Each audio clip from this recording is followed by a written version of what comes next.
जय माता दी दोस्तों, एक बार फिर से आप सबके अभिनंदन करी थे रंजू यादव लोकगीत चैनल पे। बहुत प्यारा, बहुत मजेदार कहरवा नाच गीत लेके आए हैं। गर्मी के सीजन बा, तरबूजा तरबूजा ककड़ी खीरा ये कुल स्वास्थ्य के लिए लाभदायक बा। तो खरबूजा के ऊपर ही कहरवा गीत बा, आप लोग ध्यान से सुनिए। अच्छा लगे तो लाइक करिए, ज्यादा से ज्यादा शेयर करिए, प्यारा से कमेंट करके बताइए गाना कैसा लगा। उम्मीद करी थे आप लोग के पसंद आई। तो सुनावे जाता है ये मजेदार सा कहरवा नाच की। सिर धई के खरबूजवा कोई रीनिया चली, सिर धई के खरबूजवा कोई रीनिया चली, कोई रीनिया चली हो कोई रीनिया चली, कोई रीनिया चली हो कोई रीनिया चली, सिर धई के खरबूजवा कोई रीनिया चली, सिर धई के खरबूजवा कोई रीनिया चली।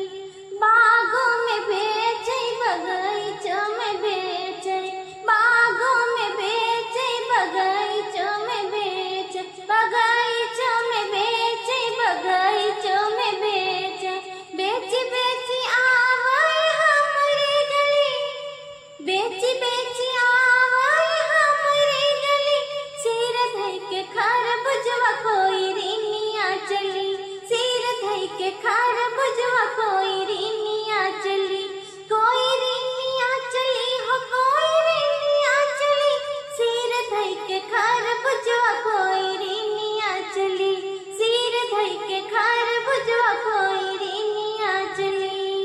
सड़कों पे बेचे सड़कियों पे बेचे, सड़कों पे बेचे सड़कियों पे बेचे, सड़कियों पे बेचे सड़कियों पे बेचे, बेची बेची आवाए हमारी गली, अरे बेची बेची आवाए हमारी गली, सिर धई के खरबूजवा कोई रीनिया चली, सिर धई के खरबूजवा कोई रीनिया चली, कोई रीनिया चली हो कोई रीनिया चली, सिर धई के खरबूजवा कोई रीनिया चली, सिर धई के खरबूजवा कोई रीनिया चली।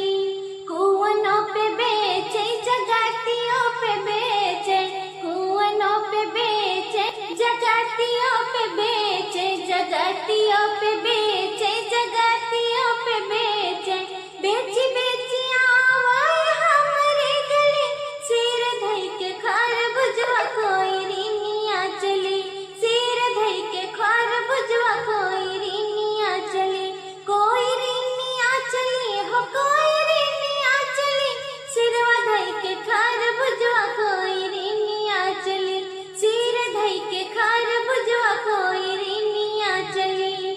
महलों में बेचे गलियन में बेचे, महलों में बेचे गलियन में बेचे, गलियन में बेचे हो गलियन में बेचे, गलियन में बेचे हो गलियन में बेचे, बेची बेची आवाए हमारी गली, बेची बेची आवाए हमारी गली, सिरवा धई के खरबूजवा कोई रीनिया चली, सिर धई के खरबूजवा कोई रीनिया चली।